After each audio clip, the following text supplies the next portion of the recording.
Hey guys, my name's Crystal Kenny, and I'm in love with creating. All things artistic and imagination involved.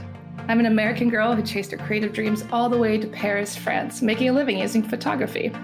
This podcast takes you inside the stories of all the artsy folks I've met along the way and gives you that extra push to discover your creative gifts. The desire to create is deeply inside each and every one of us, and I give you the tools and inspiration to find a new way of living a more creative life. This is La Vie Creative, the podcast.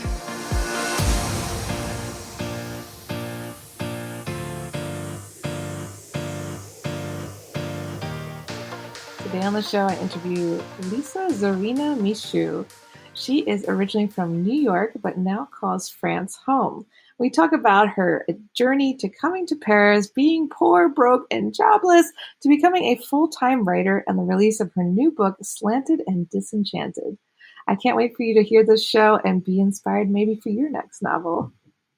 Welcome to the show, Lisa. I'm so happy to have you here. Hi, thank you for having me. I'm thrilled to be on. Now, you're another American in France. I mean, you were an American in Paris. Now you've moved out to the burbs, we like to call it, or Fontainebleau area, which is literally a castle. But we want to know more about your story, your Paris story. I mean, what brought you here? Wow, my Paris story. It's a juicer. It's definitely juicy. I was working for LVMH, Louis Vuitton, Moet Hennessy in New York in fashion. And all of my bosses were French, and our meetings were always in French, although it was translated. There was no expectation for me to speak French at work. It wasn't my job. But for fun, I was like, all right. I started taking classes at Alliance Française after work.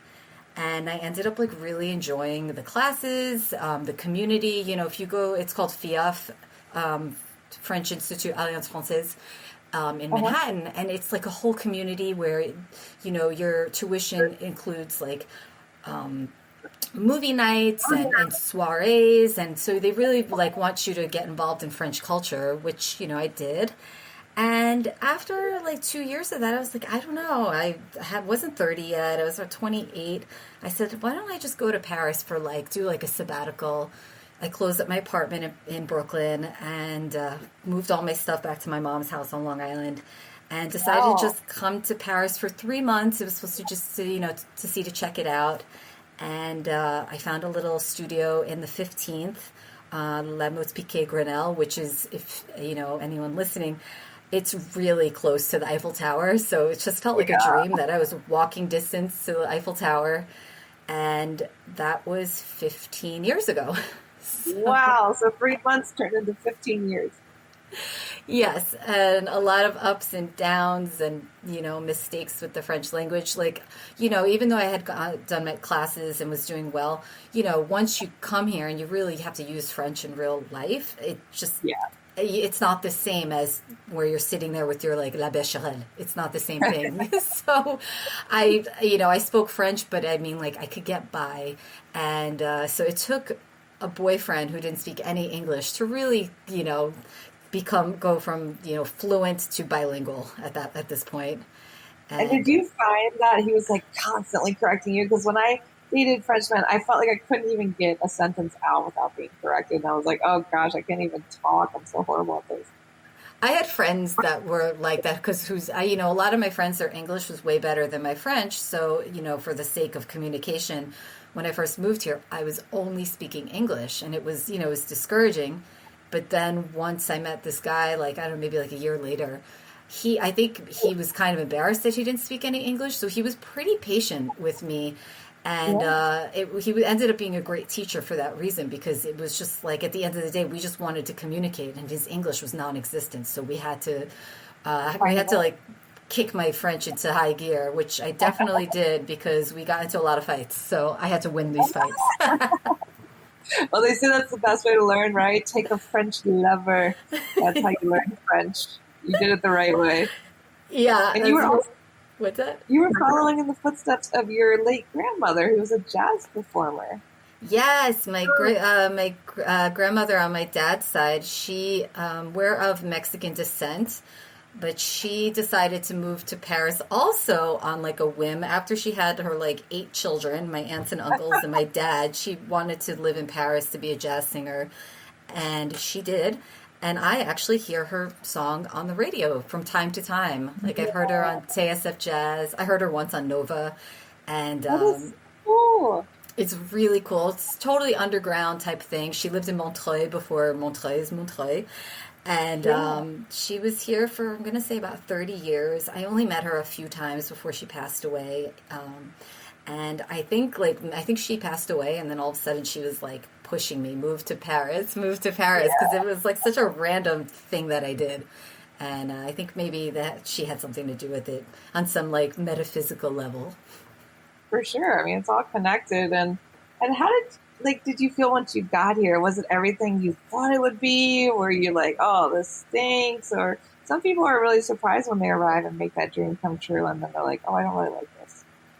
Yeah, no, I loved it. I was all in for pretty much the good, the bad, the frustrating. Like I don't know why, it just worked for me. I had so many ups and downs. Like the guy that I was with, we were living together, then we broke up. I didn't have a place to live, and Paris just kept working out for me, where I got a job.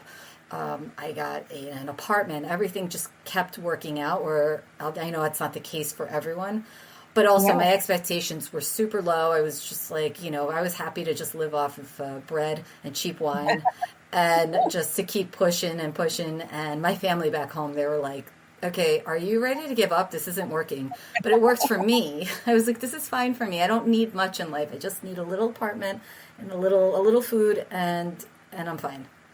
Yeah, exactly. If you can be flexible and open, I mean, I feel like a lot of great things can happen here. It was the same exact story for me. I didn't have a home. I didn't speak any French. And you just figure it out. The universe will provide. You just put yourself out there. Not always an easy thing to do. A little scary, especially when your family is like, just come home. What are you doing? I kept hearing that, and then it was like a time where everybody was getting married, and I don't fall to those like society pressures of like having to get married, but they kept being like, so-and-so just is getting married, so-and-so, over and over, and I'm like, good for them. Like, it's just, it was never like, it's not like a motivation for me to like move, Yeah, exactly. Like, that's not why I come home. Like, okay, well, that's good. You go against the grain, be counterculture.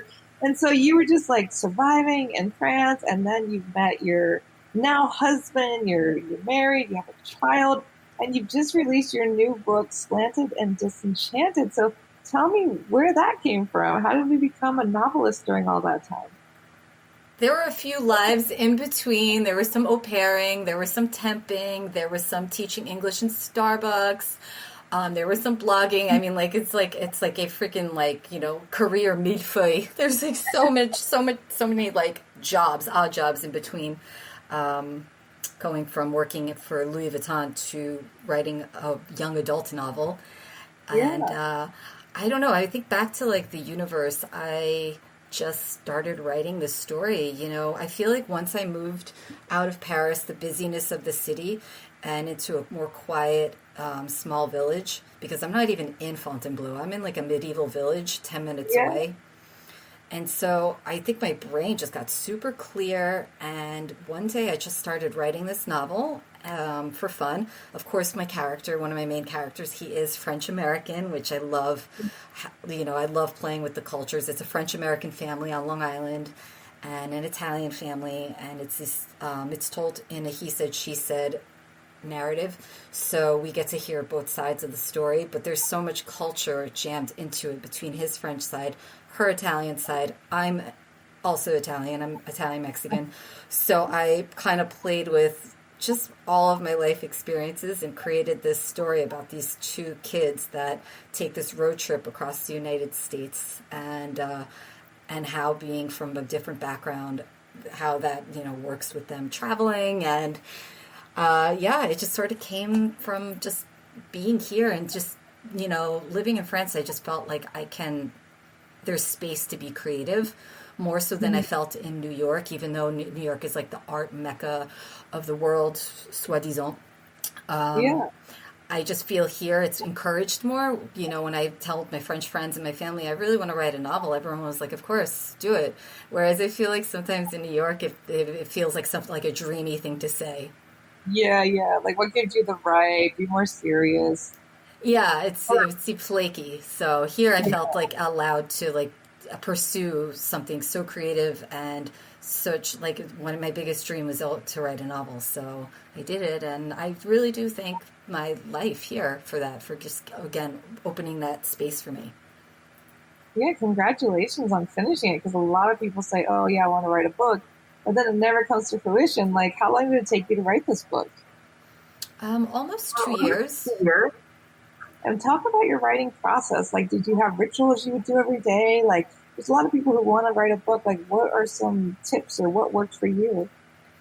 I think just yeah, having a set like a set schedule where it's like for me after I drop my son off from school and when I come back home between like 8:30 and 1, that's set for writing. Like nothing can come in between that time, phone calls, nothing. And then I save anything administrative business side all for the afternoon. And I've been doing that now for I'm going to say 10 years where I've Wow. sat down and just write. So it's just a part of me. So when I'm on vacation, I get a little antsy because we'll be having a cafe in like, a small village, which is beautiful, but it's like my writing time. So I feel my fingers get a little itchy sometimes because I should be writing. So I just constantly am making notes and remembering things to work into my writing later. And so, are these characters based off your own life or people you've met or like a mix? Yeah, it's a little bit of a mix. There's definitely an autobiographical slant to some of the characters. We joke around that the French American boy who's 21 in the novel, like that's like how I imagine my son to be when he's in his 20s, which is very very possible. And Yeah. and so yeah, there's a lot of autobiographical elements to it, but then there's a lot of fiction in it as well, where I was just like, it's kind of like it's what I've always wanted to do. I think it's like this like parallel life I wanted to do. Like I've always wanted to be in a band, but I never had the like courage to do it. So I wrote these two characters that start a band and go on a tour, and it's just doing all the things that I always wanted to do. So Yeah, that that's element exciting. is fiction, yeah. So I don't know. And music was a big part of your life in New York. Like, talk about that youth that you had, like, running around, hanging out with all these punk rockers, living it up, cutting your hair off. Yeah. Well, I when I was 15, I interned for the Beastie Boys record label Grand Royal, and my job was, which is so funny. I sent them a CV. That not them. I sent the record. They had a small record label called Grand Royal, and I sent them a CV, and they got back to me. They're like, "Look, we just need someone to like go into like record shops around Manhattan and just make sure that like our bands, not so much the Beastie Boys, they had other bands. Our bands are being Yeah. represented. It was basically merchandising for the label. Make sure that they had like stickers of any new releases to have good placement in the stores." So I was like, sure. And they said, we can't pay you, but we could pay you in concert tickets, records, free releases. So, I mean, I'm 15 years old. I already had a job slicing bread at a bakery. So I'm just like, yes, I'm available for this job. That's so And cool. we got to see the Beastie Boys. Like when they played, I was allowed to have a plus one. So I brought my best friend and we walked through like Madison Square Garden backstage and we saw them playing basketball backstage and we were like, oh my God. And yeah, so that's that. And then, yeah, I used to hang out at CBGB's before I was supposed to, and I got in trouble because you have to be 16 to go in. And so, yeah, music is definitely a huge part of my life. And, my family, they had a jazz record out from the 60s, and they were all involved in the jazz scene. So, yeah, music's just kind of my thing. So I just wanted to incorporate that. Like, the novel's like my love letter to, like, France, my background, and then music.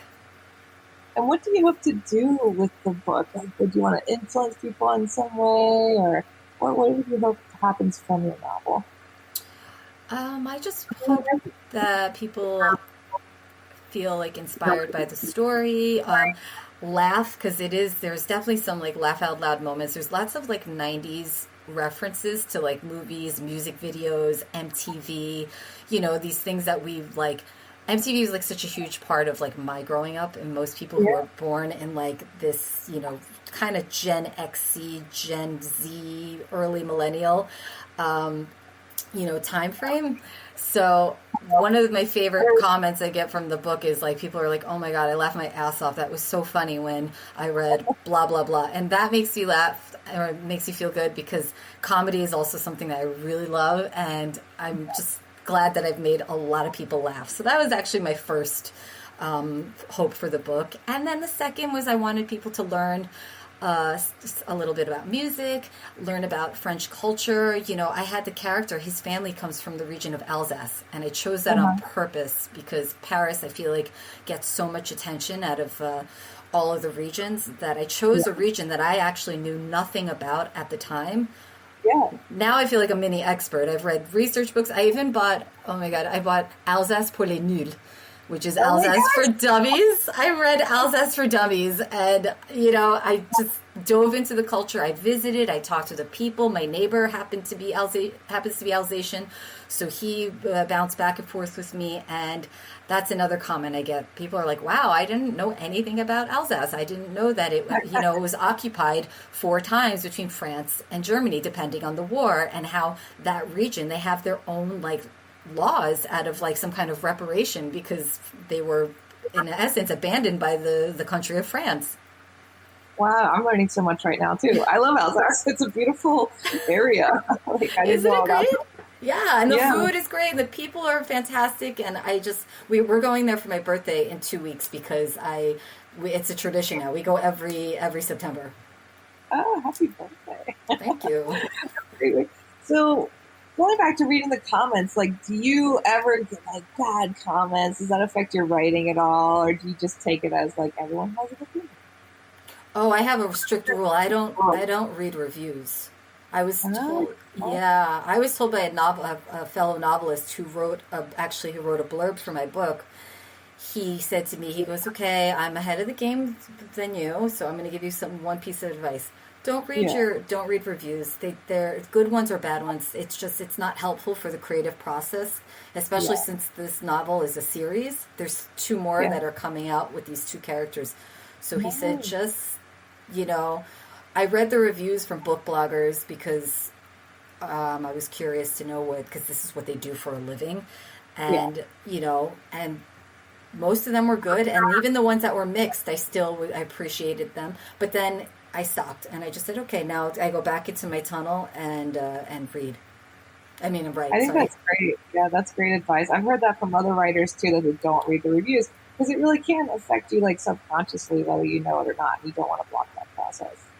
Yeah, and even the good ones too, where it's oh, I really love this character so much, and I love this and this and that. And then if you're writing, you're wanting to people please, and you're oh, but they really like this character. Oh shoot, maybe I should have more of him, when you probably weren't even thinking that way. And it's just better to just write the story and just know that it's coming from the heart, and that's what I do. I love that. And do you believe in writer's block? Have you ever felt like you had nothing to say? Yes, I've had that. Yeah, after the birth of my son, I didn't have any sleep, so I wasn't really writing creatively. I was writing more Paris info pieces, which was great to keep the muscles going. Just more where to go, how-tos, and cool bars, cool cafes. I was being commissioned to write a few pieces for some websites. But in terms of creativity, there was a moment where I was just kind of I didn't have anything going on. So what I did was I wrote for fun, which I've never done anything with it.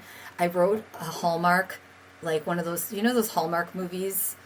I wrote a screenplay thinking it would be a Hallmark movie, something so outside of who I am. I'm not my writing's a little more direct. I do 4-letter words. And so I wrote something so beyond, outside of my brain, something so clean and cute. I wrote a Valentine's Day Hallmark screenplay, which I still have. I didn't pitch it. I didn't do anything with it, just to mold my brain in a different direction. Yeah. It's like exercise. You got to change the workout once in a while. Yeah, that's literally what I did. And then I started writing Slanted and Disenchanted 2 weeks later. And that was for some reason that exercise worked, and I dedicated a good, I don't know, 2 months to the Hallmark screenplay. So wow, that's so cool. I love that. And so you said this book is a series. So do you already know the ending, or are you just kind of letting the book take its course and things come to you as you write? Oh, I know the ending. It's the series has been written, and now I'm just really deep rewriting the second book before I start writing the third one. But oh yeah, I know the end, and all my friends and readers are like, I really want to know, but just don't tell me. That's great. They're so involved already. Don't tell me anything. Because I've asked some authors, and they're like, "Oh, I don't know the ending until I get there." Because like, I always wonder, like, when people start a book, like, do they know the ending already, or not always?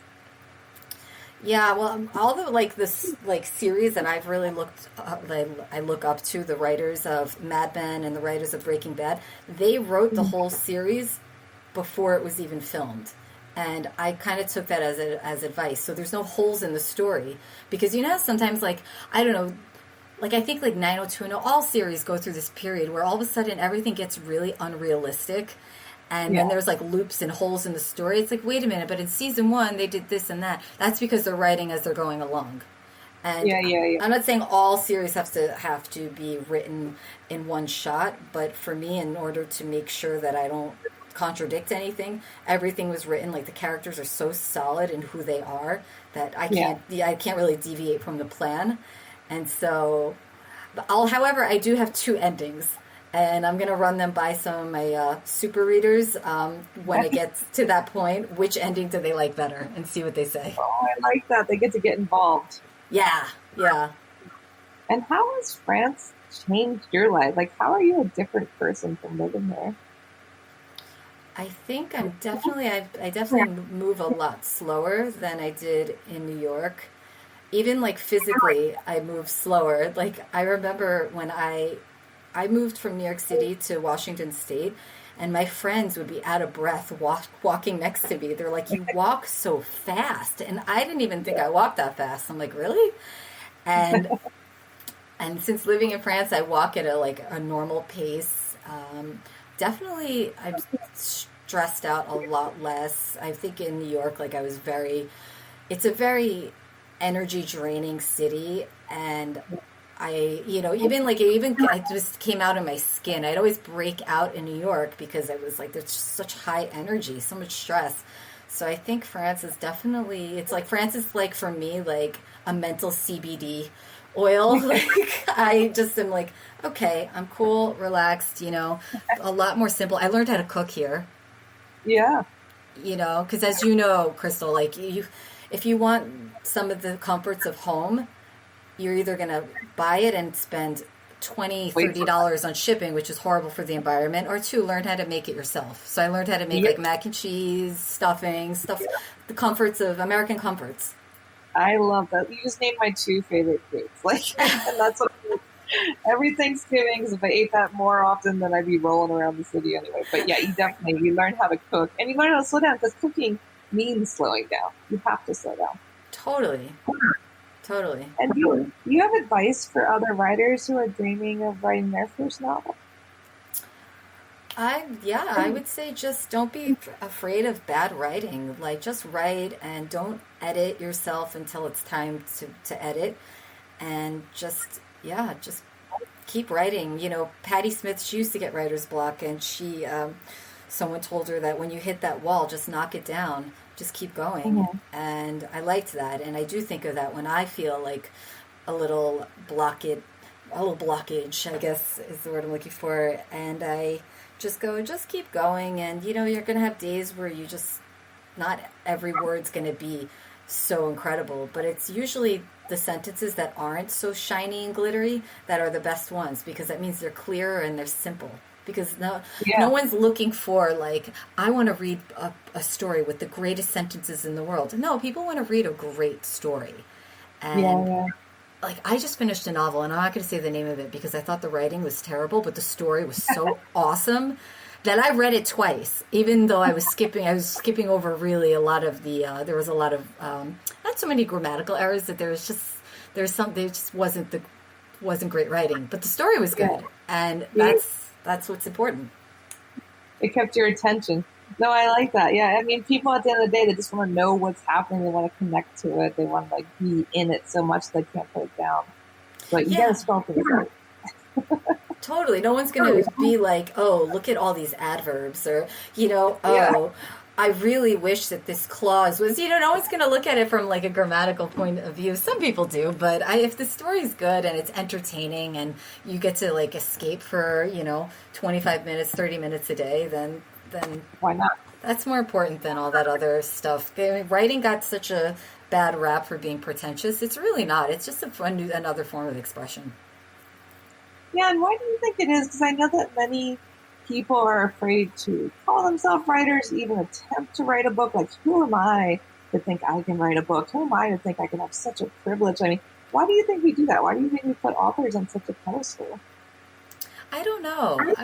I think maybe because maybe authors before us had put themselves on a pedestal, or because it is a beautiful art.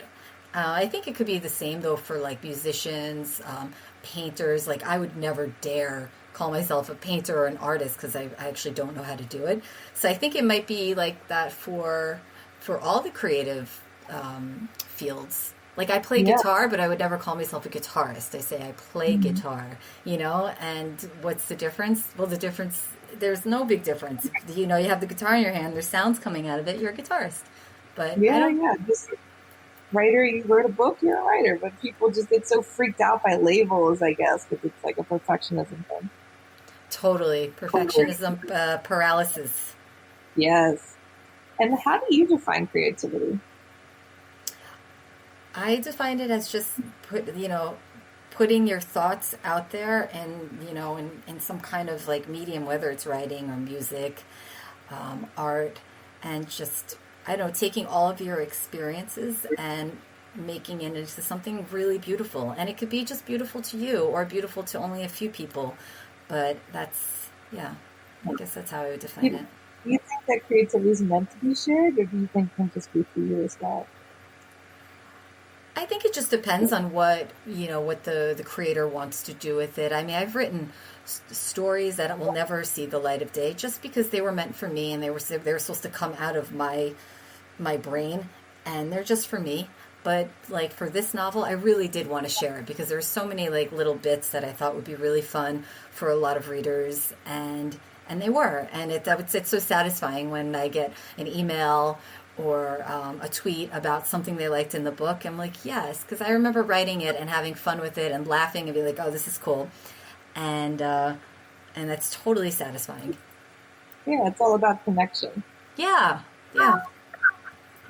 And why do you think creatives are attracted to Paris and France in general? I have to tell you, I have no idea. I really don't know. I was talking about this with my husband. He's like, why Paris? I'm like, I know. I've wondered that for so long too. Because Paris isn't any prettier than, Paris, yes, it is very pretty, but also, so is London, so is Vienna, so is Geneva, so is Brussels. I think Brussels is gorgeous. So I don't know. Paris, I guess, the Eiffel Tower definitely helps. Our rivers help. It's just such a like feast for the eyes. And, I feel like French culture has been something, that's shown to us as being so elegant and just so just really creatively driven. So I couldn't give you one answer because I didn't dream of like the Eiffel Tower my whole life. Paris kind of came to me later on. And I don't know, maybe the writers, we have Colette, Rimbaud. Oh my God, I have such a crush on Arthur Rimbaud. And oh my God, like seriously, I have a total crush on him. And so maybe it's just, just the history, the literature, the art, the architecture. It's that energy floating around here. You're just trying to grab some up and make something. Yeah, it's gotta be. And what advice do you have for people who think they are not creative at all? They don't even know where to get started. They don't know what their passion is. What should they do? Well, creativity comes in like so many different, so many different packages. I mean, you could be creative in the kitchen. You could be creative in your like home design. You can be creative with like how you manage your finances. One of my best friends, she's an accountant, and to see how she like does her finances, it's pure art. And she does, and she'd be the first one to say, "Oh, I'm not creative." I'm like, "Oh, but you are," because I wouldn't know I don't know what you're doing, but it's working. So creativity comes in so many different shapes and forms. Even like you could be creative while enjoying someone else's art, like watching a movie, documentary, and how you respond to that and how it makes you feel, I think is also part of the creative process, even if it's not your movie or your album.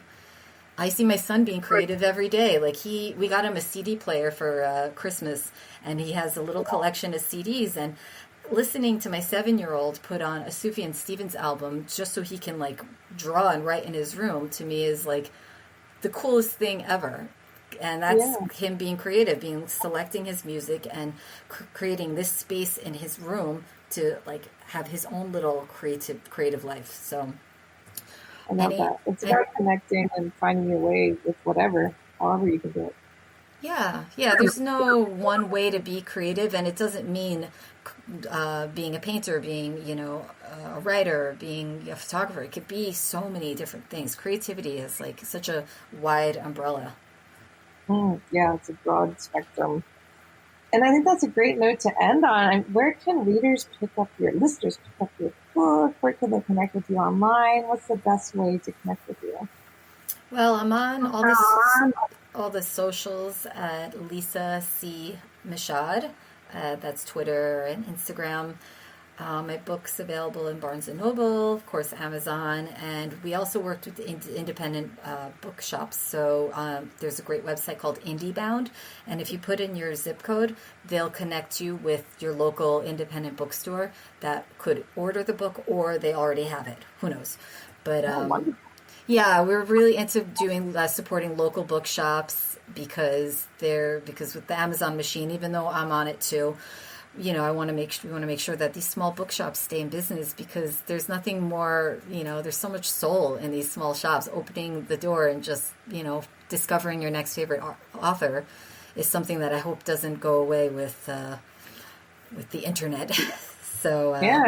There's something to be said about touching a book, holding the paper and smelling it and getting to know the book in person before buying it. Totally. And talking with the clerks. We were down in Toulouse, and I found this American bookshop called The Bookshop, and I was talking to the clerk, and she was just telling me what titles she likes, and and we just had this great conversation. We connected on Instagram, and it was just a connection that I probably wouldn't have made if I just bought the 2 books I ended up buying on the internet. Even though that's very helpful too, I'm not against the internet at all. I buy books online all the time. I just want to make that clear. I'm not anti-internet. So. Well, thank you so much for chatting with me today, Lisa. We will share all of that in the show notes. I can't wait to read your book and see the ending. I mean, it's a 3-part series from what I understand. And we can't wait to see what you'll do next. Thank you so much for having me. This was cool. Thank you. Thanks so much for tuning in to La Vie Creative. You can find more information on MissParisPhoto.com. And if you enjoyed this show, please feel free to share and spread the word for all my creative guests. We have the power to help them to keep doing what they love. See you next time.